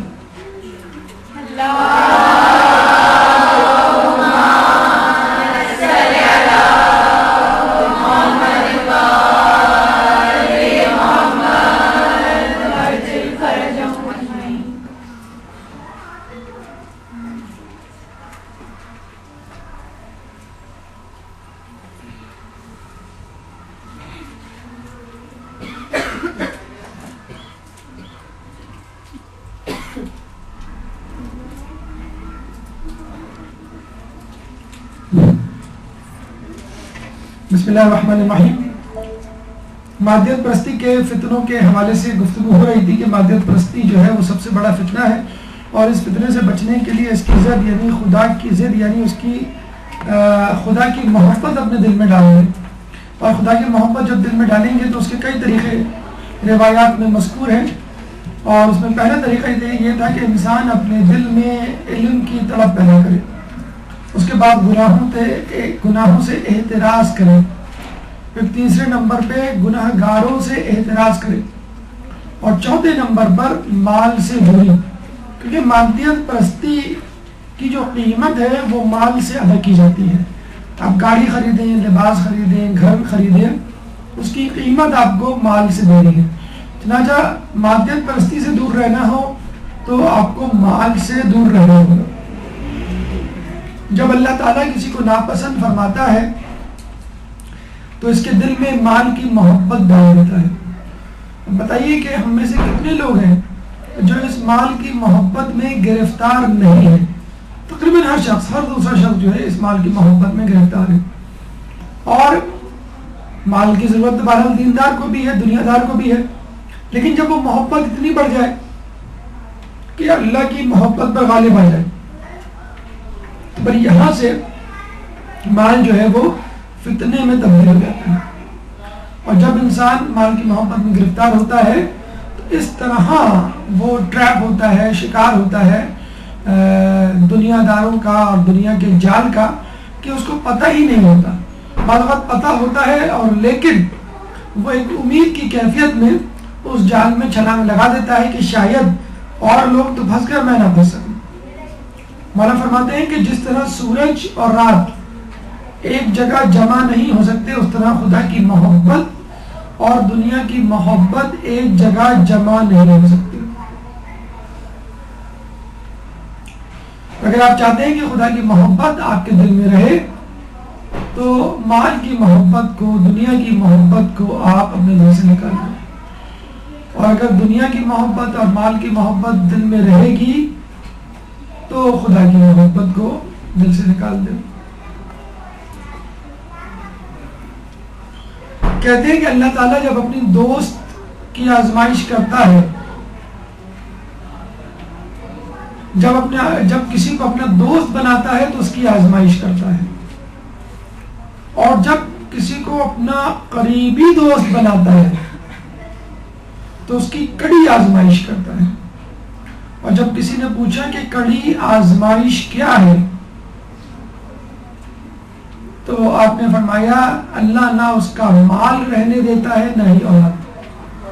خود رسول اللہ کی شخصیت ہمارے سامنے ہے کہ پہلے ان کا مال، یعنی جناب خدیجہ نے جو مال ان کو دیا تھا، اور جب ان کے چچا نے آ کر ورقہ بن نوفل نے آ کے اعلان کیا تھا خانہ کعبہ میں کہ آج سے خدیجہ کا مال محمد کا مال ہے، اس مال کو رسول اللہ نے خرچ کر دیا اللہ کی راہ میں. اور 3 بیٹے ہوئے، 2 مکے میں اور 1 مدینے میں، 2 جناب خدیجہ کے بدن سے اور 1 ماریا قبطیہ کے بدن سے، عبداللہ طاہر اور ابراہیم، تمام کے تمام تینوں بیٹے 2-3 سال کی عمر میں اللہ نے لے لیے. تو نہ مال رہنے دیا رسول کے پاس اور نہ ہی اولاد رہنے دی. علم یجد کا یتیمن فآوا، اور جب ہم نے تم کو یتیم پایا تو پناہ دی، لیکن پناہ دینے والا بھی اللہ تھا. اگر یتیم بنانے والا، غریب بنانے والا اللہ تھا تو پناہ دینے والا بھی اللہ تھا. تو اگر کسی پہ آزمائش آتی ہے مال و اولاد کی، یعنی اللہ اس سے مال چھین لے یا اولاد چھین لے، تو اللہ تعالیٰ جو ہے اس کو اپنا دوست یا محبوب بنانے کی تیاری کر رہا ہوتا ہے.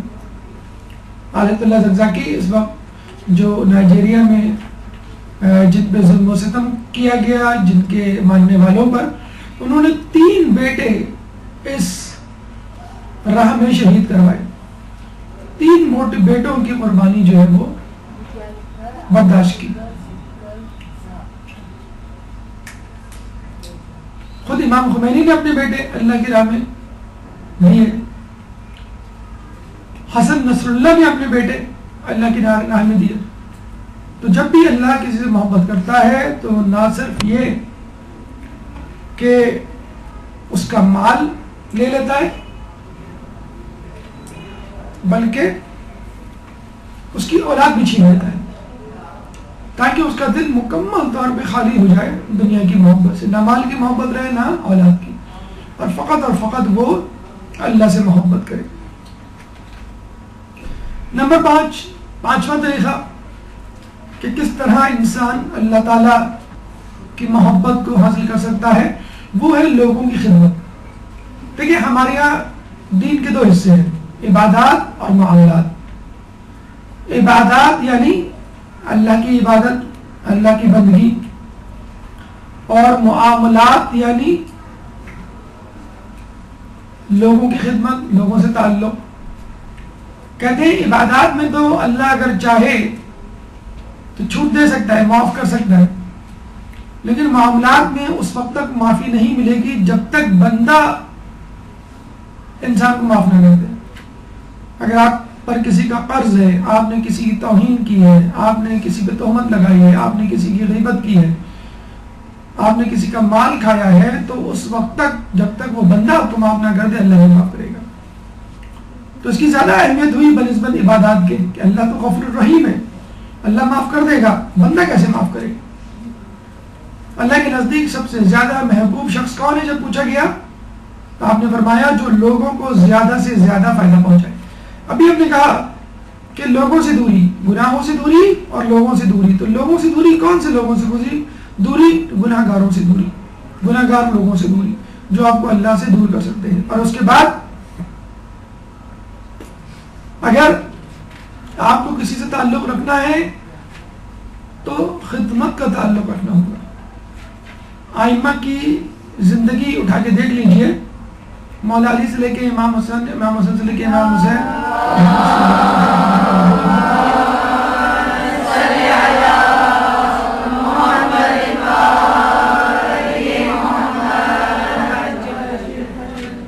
تمام لوگ غریبوں کی خدمت کیا کرتے تھے.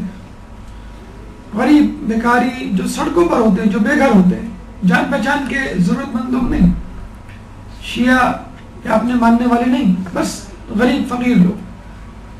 مولا تو اپنے ہاتھوں سے کھانا کھلایا کرتے تھے.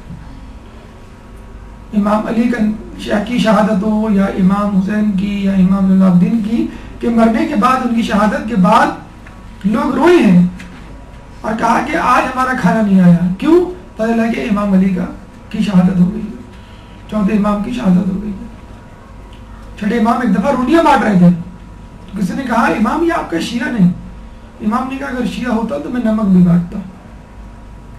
تو یہ فرق نہیں رکھتے کہ یہ ہمارا ماننے والا ہے یا نہیں ماننے والا ہے، بس خدمت میں. ایک دفعہ ایک شخص مدینہ آیا، حمام گیا، وہ نہانے کے لیے بیٹھا تو چوتھے امام موجود تھے، وہ پہچانا نہیں اور اس نے کہا کہ ادھر میری پیٹھ کھجا دینا، پیٹھ کا میل صاف کر دینا. اور امام جو ہے وہ اس کی پیٹھ کا میل صاف کرنے لگے. تو لوگوں نے بتایا تھے معلوم نہیں یہ کون شخص ہے. دیکھا امام کی خدمت گزاری. عیسیٰ علیہ السلام کے بارے میں ملتا ہے کہ وہ اپنے حواریوں کے پیر دھلایا کرتے تھے، پیر صاف کیا کرتے تھے، پیر دھلایا کرتے تھے تاکہ ان کے اندر عجز و انکساری پیدا ہو. ہم میں سے کتنے لوگ ہیں جو اپنے امی یا ابو کے پیر دباتے ہیں سونے سے پہلے؟ اگر آپ کو اپنی امی کو، اپنے ابو کو راضی کرنا ہے تو رات کو سونے سے پہلے ان کے پیر دبائیے. آج کل تو مساجر آ گیا ہے، تو وہ دوری جتنی ہو سکتی ہے وہ دوری رکھی جاتی ہے. آپ کے ہاتھوں کا لمس جب ان کے بدن کے لمس سے، ان کے جسم سے ٹکرائے گا تو اس میں ایک الگ راحت اور حدت اور محبت ہوتی ہے. آپ کہیں امی میرے سر میں درد ہو رہا ہے، امی آپ کو تو پیناڈول دے دیں، وہ مزہ نہیں آئے گا جب امی آپ کا سر دبانے بیٹھ جائے. تو یہ جو خدمت ہوتی ہے یہ بہت زیادہ خطیر رقموں سے خریدے جانے والے تحفوں سے نہیں آتی ہے. یہ چھوٹی چھوٹی خدمت سے بڑی بڑی محبت پیدا ہوتی ہے. ہم گھر میں بیٹھتے ہیں کھانے کے لیے، اگر آپ گلاس کا پانی ہر کسی کے آگے رکھ دیں، کھانے سے پہلے دسترخوان بچھا دیں، پلیٹیں لگا دیں، اچھا کھانا یا اچھی کھانے کی ڈش اپنے کسی ساتھی کو، اپنے برابر والے کو آفر کر دیں. چھوٹی چھوٹی چیزیں، کسی کی چیزیں بجائے اس کی کہ آپ ڈانٹ ڈپٹ کریں، اس کی چیزیں اس کی جگہ پہ رکھ دیں، بغیر کہے آپ اس کا کام کر دیں. خود گھر جو ہے وہ آپ کا جنت بن جائے گا بجائے اس کی کہ آپ کو کہا جائے. خواتین کے لیے تو بہت آسان ہے اپنے ماں باپ کا یا اپنے شوہر کا دل جیتنا، اپنے بھائی کا دل جیتنا. گھر میں اگر ہوتی ہیں، اگر فرض کر لیں بہت زیادہ آپ کو مصروفیت نہیں یا جاب نہیں ہے، پھر تو کوئی مسئلہ ہی نہیں ہے. گھر کے کام کاج کر کے آپ بڑا آسانی گھر جیت سکتی ہیں گھر والوں کا. خود سسرال کا جو ہے وہ دل جیتنا اسی بات پر مضمر ہے کہ جو بہو زیادہ کام کرتی ہے اس کے جو ہے وہ گن گائے جاتے ہیں. اور وہ کام کیا؟ خدمت اس کو کہتے ہیں. لوگوں نے جو ہے وہ اس کو غلط لیبل لگا دیے ہیں کہ مجھے جو ہے وہ ماسی سمجھ رکھا ہے، مجھے جو ہے وہ نوکرانی سمجھ رکھا ہے. ایسا نہیں ہے. یہ آپ کسی کی جاب نہیں کر رہی، کسی کی نوکرانی والی خدمت میں معمول رہی. یہ تو لوگوں کی خدمت ہے جو اللہ کی طرف سے آپ کو دی گئی ہے. تو جتنی خدمت کریں گی، جتنا لوگوں کا خیال رکھیں گی، آپ اتنا ہی زیادہ اللہ سے قریب ہوں گے. کیونکہ اللہ بھی لوگوں کی خدمت کر رہا ہے، اللہ بھی لوگوں کو دے رہا ہے. جب اللہ لوگوں کی خدمت کر رہا ہے اور اپنے نافرمانوں کی بھی خدمت کر رہا ہے، اب یہ نہ کہیے کہ بھائی میں فقط ان کی خدمت کروں گی کہ جو مجھے اچھا سمجھتے، جو مجھے برا سمجھیں گے ان کی خدمت نہیں ہوگی. ایسا نہیں ہے. ابراہیم علیہ السلام کے سامنے جب ایک شخص آ کے بیٹھا، ابراہیم علیہ السلام نے کہا کہ بھائی بسم اللہ پڑھو. اس نے کہا میں تو کافر ہوں. ابراہیم علیہ السلام غصے میں آ گئے، کہنے لگے بھائی کافر ہو تو اٹھ جاؤ، میں تمہارے ساتھ کھانا نہیں کھاؤں گا. وہ چلا گیا تو حاتم غیبی سے آواز آئی کہ ابراہیم ہم نے 70 سال تک اس کافر کو کھانا کھلایا، تم ایک وقت کا کھانا اس کو نہیں کھلا سکے. تو یہ اللہ ہے جو اپنے کافروں کو بھی اپنے نافرمانوں کو بھی دیتا ہے، تو ہم کیوں ان لوگوں کی خدمت نہ کریں کہ جو ہمارے دشمن ہیں. اور دیکھا جائے جو ہمارے دشمن ہیں، جو ہمارے بدخواہ ہیں، انہی سے ہمیں زیادہ اچھی طرح پیش آنا ہے، انہی کی خدمت زیادہ کرنی ہے، کیونکہ ان کا رویہ ہمیں تبدیل کرنا ہے. جو ہم سے محبت کرتے ہیں ان کا رویہ تو پہلے سے ٹھیک ہے ہمارے لیے. چھٹا طریقہ اللہ تعالیٰ سے محبت پیدا کرنے کا، عبادت پروردگار، لیکن اس سے پہلے ایک صلوات.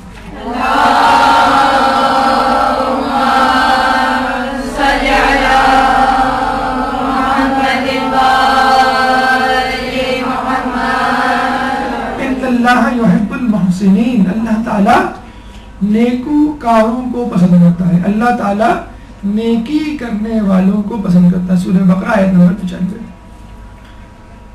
اللہ سے محبت کا طریقہ آپ نے سنا کہ گناہوں سے دوری.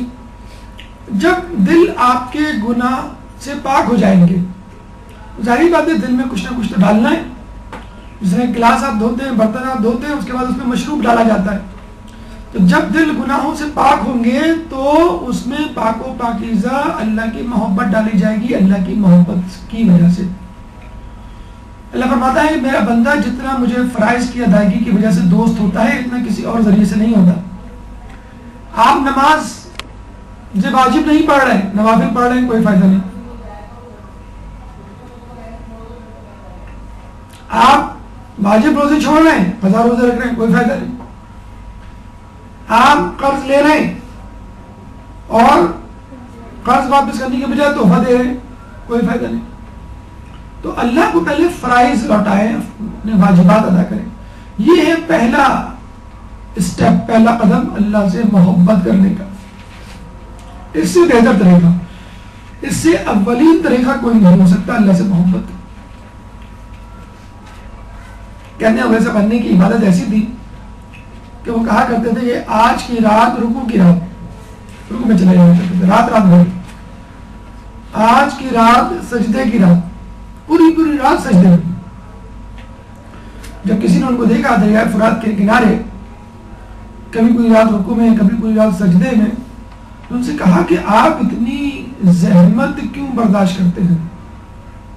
تو اویس قرنی نے کہا آسائش کے لیے تھوڑی بہت زحمت برداشت کرنی چاہیے. مرنے کے بعد آسائش ہی آسائش ہے، جنت ہی جنت ہے. تو اس سے پہلے اگر دنیا میں ہم محبت برداشت کر لیں، زحمت برداشت کر لیں تو کیا ہوگی؟ کہتے ہیں کہ اس دیکھنے والے شخص نے جو 2-4 دن سے اویس قرنی کو دیکھ رہا تھا، کہا کہ میں نے آپ کو کبھی کھاتے ہوئے نہیں دیکھا. 3-4 دن گزر گئے، مسلسل عبادت. تو اویس قرنی نے کہا کہ اللہ اپنے بندوں کی روزی کا ضامن ہوتا ہے، اور یہ بات تم آئندہ نہ پوچھنا. ہم جو فکر مند رہتے ہیں نا، روزی روٹی، دنیا پرستی، مال، جب آپ اللہ کی عبادت کریں گے تو آپ دیکھیے گا اللہ آپ کی ضرورتوں کو اس طرح پورا کرے گا کہ آپ کو پتہ بھی نہیں چلے گا. ورنہ روزانہ لوگ مرغ مسلم کھا رہے ہوتے ہیں اور ان کو کبھی مزہ نہیں آتا. روزانہ باہر کا کھانا کھا رہے ہوتے ہیں لیکن آپ کہتے ہیں کہ ٹیسٹ نہیں ہے. لذت، نعمتوں سے لذتیں اٹھ جائیں گی قیامت آنے سے پہلے. آخری زمانے میں نعمتوں سے لذتیں اٹھ جائیں گی. جب انسان اللہ کی محبت میں گرفتار ہوتا ہے تو نہ اس کو بھوک لگتی ہے نہ اس کو نیند آتی ہے، لیکن نیند بھی خود بخود پوری ہو جاتی ہے اور بھوک بھی خود بخود ختم ہو جاتی ہے. اللہ ہے جو اس بھوک کو مٹاتا ہے، اللہ ہے جو آپ کی نیند کو کم کرتا ہے، لیکن اس کے باوجود انسان حشاش بشاش رہتا ہے. مطلب لوگوں کی 1 گھنٹہ آدھا گھنٹہ نیند کم ہو جائے، دیکھیں آپ پورا دن جو ہے سر درد رہتا ہے. لیکن اگر آپ امتحان میں مصروف ہیں، عبادات میں مصروف ہیں، آپ کو پتہ ہی نہیں چلتا میں نے کتنے گھنٹے نیند میں صرف کیے، کتنے گھنٹے جو ہے وہ جھاگ پہ صرف کیے. لیکن عبادت ایسی ہونی چاہیے جو فقط للہ، اللہ کے لیے ہو، اپنی ریاکاری، گھمنڈ، تکبر کے لیے نہ ہو. کہتے ہیں شیطان نے 6000 سال عبادت کی تھی شیطان بننے سے پہلے. اور فقط 2 رکعت ادا کی تھی ان 6000 سالوں میں. امام کہتے ہیں کہ نہیں معلوم وہ 6000 سال دنیا کے تھے یا آخرت کے. آخرت کے بارے میں کہا جاتا ہے وہاں کا 1 سال یہاں کے 50,000 سال کے برابر ہے. آخرت کا 1 سال وہاں کے 50,000. اگر وہ ہوئے تو آپ دیکھیں, چلے وہ نہ بھی ہوئے, فقط دنیا ہی کے جو ہے وہ سال ہوئے, تب بھی 6000 سال عبادت کرنا, اور وہ بھی ان 6000 سالوں میں 2 رکعت نماز پڑھنا. لیکن دیکھیں اس کے باوجود اللہ نے اس کو ملعون کہا. کیوں؟ کہ اس نے اللہ کی بنائی ہوئی عبادت کو ٹھکرایا اور یہ کہا کہ مجھے اس ایک سجدے سے باز رکھ, میں تیری ایسی عبادت کروں گا کہ آج تک کائنات میں کسی نے نہیں کی ہوگی. تو اللہ نے فرمایا کہ مجھے اپنی بنائی ہوئی عبادت چاہیے, تیری بنائی ہوئی. تو یہ بھی خیال رہے اگر آپ اللہ کی عبادت کرتے ہیں ایسی عبادت ہو کہ جس میں آپ کی اپنی مرضی شامل نہ ہو. سب سے آخری اور اہم ترین بات, مگر اہم ترین بات وہ ہے محبت محمد و آل محمد.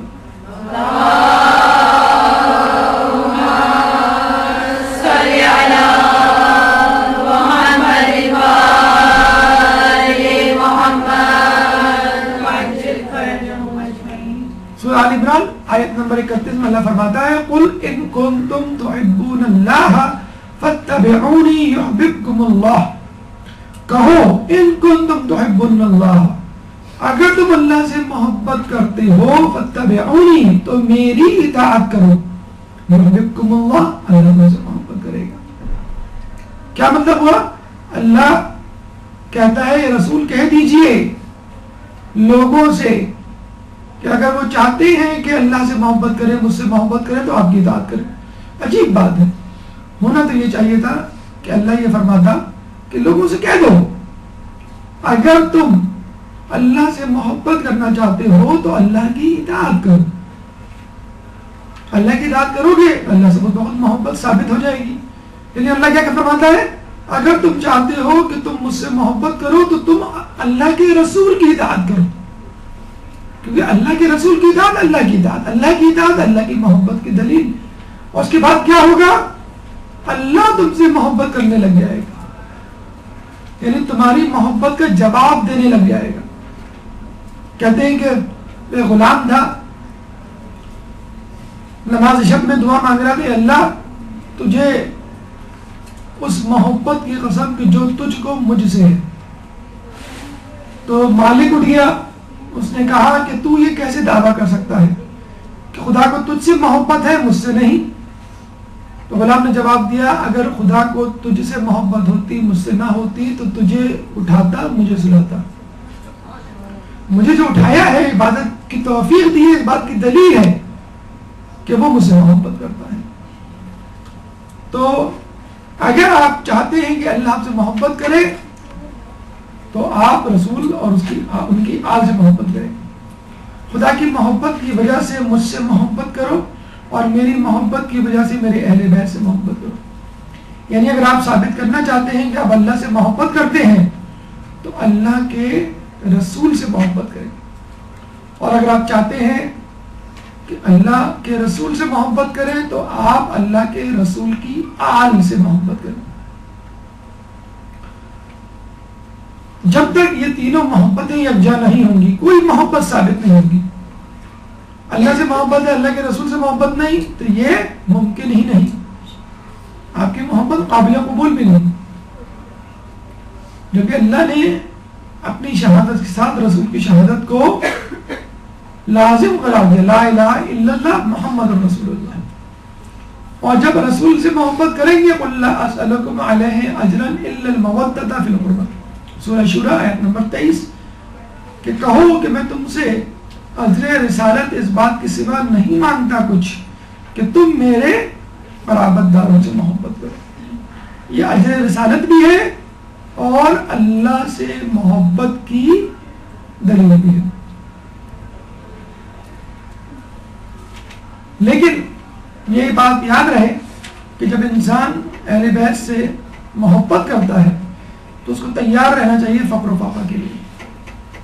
ہم اہل بیت سے محبت کرنے والوں کی طرف فقر و تنگدستی اس قدر تیزی کے ساتھ آتی ہے جس طرح سیلاب وادی کی ڈھلان کی طرف، بلکہ اس سے بھی زیادہ تیز. اس کے لیے آپ کو تیار رہنا چاہیے. اگر آپ اہل بیت سے محبت کرتے ہیں آپ کے اوپر فقر و فاقہ آئے گا، اس سے آپ نہ گھبرائیں. دنیا آپ سے منہ موڑے گی، اس سے آپ نہ گھبرائیں. اور یہ تو ہم پہلے کہہ چکے، اللہ کے رسول کہہ چکے، روایات میں آ چکا کہ دن اور رات یکجا نہیں ہو سکتے. دنیا کی محبت اور اللہ کی محبت ایک دن میں جمع نہیں ہو سکتی. ایک اعرابی آیا رسول اللہ کے پاس اور کہنے لگا کہ قیامت کب آئے گی؟ رسول نے کہا کہ تم نے اس کے لیے کیا تیاری کی ہے؟ اعرابی نے کہا میں اللہ اور اس کے رسول سے محبت ضرور کرتا ہوں. رسول نے کہا کہ تم جس سے محبت کرتے ہو اسی کے ساتھ رہو گے، اسی کے ساتھ محشور ہو گئے قیامت کے دن. کہتے ہیں کہ اصحاب نے کہا کہ ہم نے اسلام لانے کے بعد، اسلام کے بعد ایک اتنی خوبصورت بات کبھی نہیں سنی، اتنی خوشی ہمیں کبھی نہیں ہوئی اسلام لانے کے بعد جتنی اس وقت ہوئی. کہ ٹھیک ہے ہم پوری کوشش کرتے ہیں لیکن ہم میں سے کسی کو بھی یہی یقین نہیں کہ ہماری یہ کوششیں برآور ثابت ہوں گی، لیکن کم از کم جو ہمیں یقین ہے اپنے کسی عمل کا تو وہ ہے محبت اہل بیت، کہ ہم کم از کم اہل بیت کو مانتے ہیں، جانتے ہیں، ان سے محبت کرتے ہیں. آج کل لوگ سیلیبریٹیز کے پیچھے پڑے ہوئے ہیں، فلم اسٹارز کے پیچھے، کرکٹ پلیئرز، فٹ بال پلیئرز، پالیٹیشنز، ان کو اپنے آئیڈیلز بنائے ہوئے ہیں. تو جب ان کو آئیڈیلز بنائے ہوئے ہیں تو آپ ان لوگوں کے ساتھ ہی محشور ہوں گے، ان کے ساتھ ہی کھڑے ہوں گے، ان کے ساتھ ہی آپ اپنا حساب کتاب دے رہے ہوں گے. اور اگر آپ نے اپنے آئیڈیلز اہل بیت اور نیک لوگوں کو بنایا ہوا ہے تو آپ ان کے ساتھ محشور ہوں گے. اور ظاہر سی بات ہے کہ جب آدمی اچھے لوگوں کے ساتھ محشور ہوگا اس کا حساب کتاب نیک لوگوں کی طرح لیا جائے گا، نرمی بڑھتی جائے گی. اور جب برے لوگوں کے ساتھ محشور ہوگا تو پھر اس کا حساب کتاب برے لوگوں کی طرح ہوگا، سختی سے ہوگا. تو ایسے عبادت گزار لوگ گزرے ہیں کہ جو عبادت تو کرتے تھے لیکن اہل بیت سے محبت نہیں کرتے تھے. حرقوس بن زہیر کے بارے میں ملتا ہے بہت بڑا عبادت گزار تھا، اتنا بڑا عبادت گزار کہ لوگ اس کو جو ہے بہت پسند کرتے تھے، اس کی عبادت کی وجہ سے اس کی گرد جمع ہو جاتے تھے. کہتے جنگ حنین میں جب رسول اللہ نے مال غنیمت کی تقسیم کی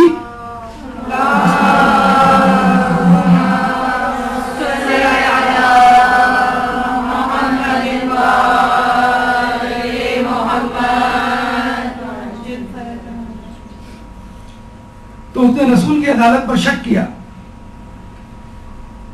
تو رسول نے کہا کہ اگر میں نہیں عدالت کروں گا تو کون کرے گا؟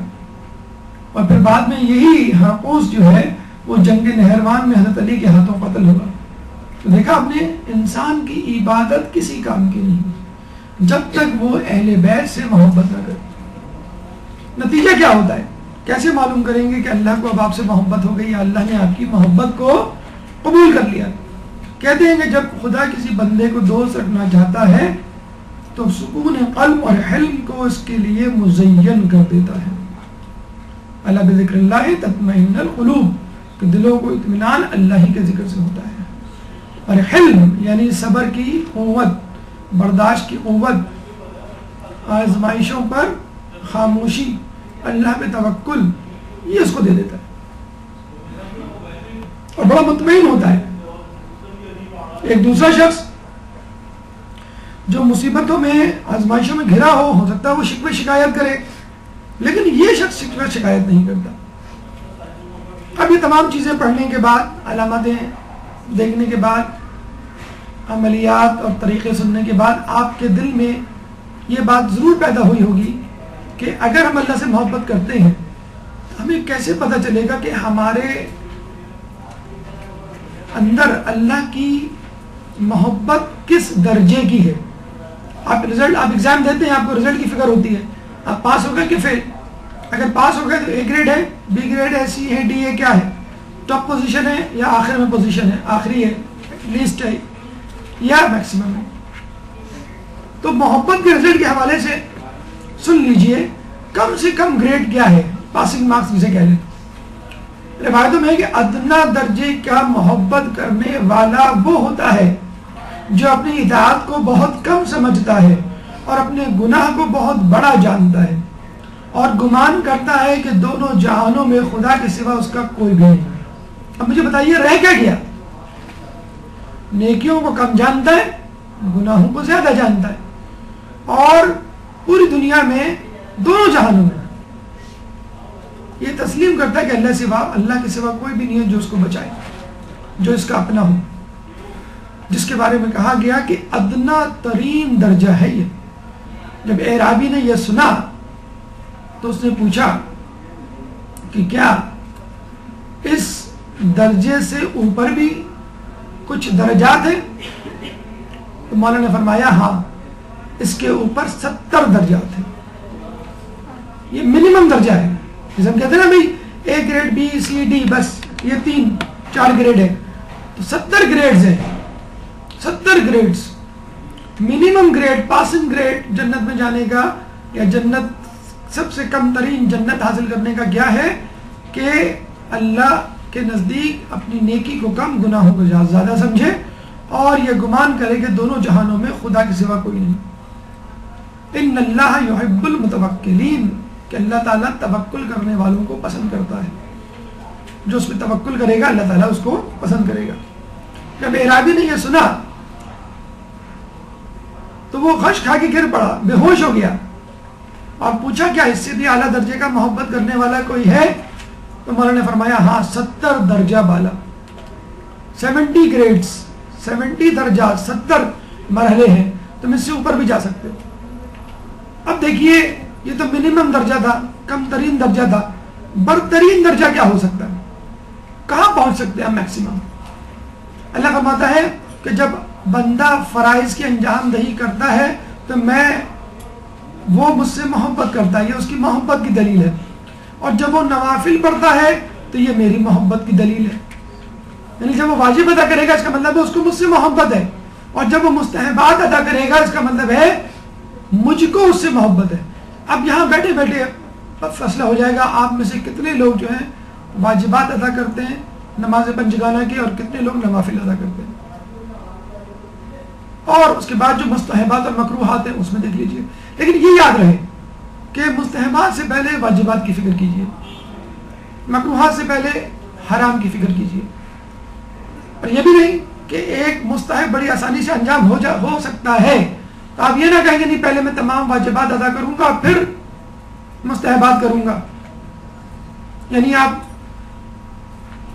تسبیح فاتحہ بڑی آرام سے پڑھ سکتے ہیں، 1 منٹ لگتا ہے، لیکن آپ کہیں نہیں میں پہلے تمام واجبات ادا کروں گا اور پھر تسبیح پڑھوں گا. نہیں، جو مستحب آسانی سے کر سکتے ہیں کر ڈالیے، جو جس مکروہ سے آسانی سے بچ سکتے ہیں بچ جائیے، لیکن فوکس واجبات اور حرام پر ہو. واجبات سے بچنا کرنا ہے اور حرام سے بچنا ہے.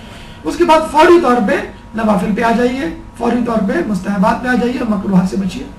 مولا فرماتے ہیں جب دل اکتا جائیں تو واجبات پہ اکتفا کرو. یہ شیطان بعض اوقات آپ کو نوافل اور مستحبات میں اتنا زیادہ الجھا دیتا ہے کہ آپ تھک جاتے ہیں، اور پھر کہتے ہیں جب آپ واجب کو مستحب کو واجب بنا لیں تو پھر آپ تھک جاتے ہیں. پھر آپ کہتے ہیں کہ میں اس قابل نہیں. آپ اس قابل ہیں، لیکن کبھی کبھی تھکن ہو جاتی ہے، کوئی مذائقہ نہیں. بے دلی سے نوافل پڑھنے کا سے بہتر ہے کہ آدمی نوافل نہ پڑھے، واجب پہ فرائض پہ اکتفا کرے. اللہ کہتا ہے کہ جب فرائض کرتا ہے تو وہ مجھ سے محبت کرتا ہے، جب نوافل پڑھتا ہے تو یہ میری محبت ہوتی ہے. تو پھر میں اس کے کان بن جاتا ہوں جس سے وہ سنتا ہے، پھر میں اس کی آنکھ بن جاتا ہوں جس سے وہ دیکھتا ہے، پھر میں اس کی زبان بن جاتا ہوں جس سے وہ بولتا ہے، پھر میں اس کے ہاتھ بن جاتا ہوں جس سے وہ کام کرتا ہے، پھر میں اس کے پاؤں بن جاتا ہوں جس سے وہ چلتا ہے. جب وہ پکارتا ہے تو میں جواب دیتا ہوں، اور جب مجھ سے سوال کرتا ہے تو میں اسے ادا کرتا ہوں. اب میں یجیب المضطر اذا دعاہ ویکشف السوء. کلام آخر دیکھیں، ایک فطری بات ہے، جب آدمی کو کوئی خوشی ملتی ہے تو وہ اس خوشی کو لوگوں میں تقسیم کرتا ہے تو اس کی خوشی دوبارہ ہو جاتی ہے. آپ کی برتھ ڈے آئی، آپ نے 2-4 لوگوں کو بلا لیا، گھر والوں کو بتا دیا، گھر میں جو ہے اس کو سیلیبریٹ کیا گیا، بڑا اچھا لگا. آپ کا بچہ امتحان پاس ہوا، آپ نے کھانا کھلا دیا لوگوں کو. آپ کو کوئی خوشی ملی، آپ نے 10 لوگوں کو میسج کر دیا. اگر آپ کو کوئی چیز مل گئی، فرض کر لیں کسی شاپنگ سینٹر میں سیل لگی ہے، آپ نے اپنے کسی دوست کو بتا دیا، وہ بھی پہنچ گئے سیل صرف استفادہ کرنے. انسان کی فطرت ہے کہ جب انسان کو کوئی اچھی چیز ملتی ہے، فائدہ ملتا ہے، تو وہ اس کو لوگوں میں تقسیم کرتا ہے. حضرت موسیٰ علیہ السلام اور داؤد علیہ السلام کو وحی ہوئی، اللہ نے کہا کہ مجھ سے محبت کرو اور لوگوں میں مجھے محبوب بناؤ. پوچھا انہوں نے کہ کیسے محبوب بنائے؟ اللہ نے کہا انہیں میری نعمتیں یاد دلاؤ. سب سے آسان ترین طریقہ ہے اللہ کی محبت کو پیدا کرنے کا. اللہ کی دی ہوئی چیزوں، غذا، پانی، ہوا، کچھ نہیں. آپ کسی کو کہیں گے بھائی اپنی سانس روک لو 1 منٹ کے لیے، کوئی اپنی سانس 1 منٹ کے لیے نہیں روک سکتا. 45 سیکنڈ 30 سیکنڈ بعد آپ کی حالت غیر ہونے لگتی ہے. تو 1 منٹ آپ اللہ کی دی ہوئی ہوا کے بغیر نہیں رہ سکتے. تو دیگر نعمتوں کا کیا کہنا؟ غذا کے بغیر آپ چند دن نہیں زندہ رہ سکتے. پھر عزت، پھر اشرف المخلوقات بنانا، یہ کتنی بڑی، جسے کہتے ہیں کہ قدر و منزلت جو اللہ نے آپ کو دی بیٹھے بٹھائے بغیر کچھ کیے. تو جب اللہ سے شکوہ شکایت ہو اور جب آپ کا دل گناہ کی طرف مائل ہو تو آپ اللہ کی نعمتوں کو یاد کیجئے، خود بخود آپ کا سر جو ہے سجدہ شکر میں چلا جائے گا. اللہ تعالیٰ سے دعا ہے کہ اللہ تعالیٰ کی دی ہوئی نعمتوں پر ہمیں شکر کرنے کی توفیق عطا فرما، اور اللہ تعالیٰ کی محبت کو ہمارے دلوں میں جاگزی فرما، اور ہر قسم کی غیر اللہ کی محبت کو ہمارے دل سے نکال دے. اس گفتگو سے متعلق اگر آپ کے ذہن میں کوئی سوال ہو تو پوچھ سکتے ہیں. سوالات سے پہلے صلوات. برحمتك يا أرحم الراحمين وصلى الله على محمد وآله الطاهرين.